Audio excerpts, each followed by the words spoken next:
আসসালামু আলাইকুম। আমার সামনে যে বাড়িটি দেখতেছেন জরাজীর্ণ ভাঙা, এই বাড়িটি কিন্তু বেশি দিন হয়নি, মাত্র 6 মাস হয়েছে। আমি যতটুকু জানতে পারছি এই বাড়িটি হলো সালমান অ্যাপ রহমানের। একটা মানুষের প্রতি মানুষের কতটুকু ক্ষোভ থাকলে এরকম করতে পারে। বাড়িটির কোনো কিছু অবশিষ্ট রাখিনি, এক টুকরো কাজও না। পুরো বাড়িটিকে জ্বালিয়ে দেওয়া হয়েছে। গাড়ি, কার, দামি দামি কার, আসবাবপত্র কোনো কিছুই রাখিনি, সব ভেঙে ফেলছে। তো আমি যতটুকু জানি উনি নাকি শেয়ার মার্কেট ধসের মূল হোতা ছিল।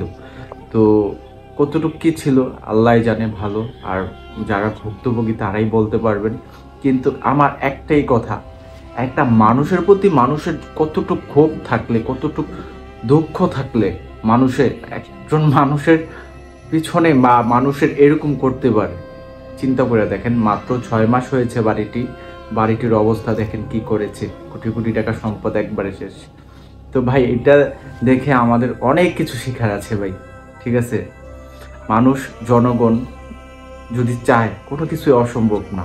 আপনি রাজার বাদশাহ হন বা এই পৃথিবীর সবচাইতে মুকুটদায়ী লোক হন, এক নিমিষে আপনাকে ধ্বংস করে ফেলতে পারে। এটা দেখে আমাদের অনেক কিছু শিক্ষা নেওয়া উচিত ভাই। ঠিক আছে, তো ভাই এখনই সময় আছে, সবাই সবাই আমরা সবাই ঠিক আছে শুধরাই। সবাই ভালো থাকবেন। আল্লাহ হাফিজ।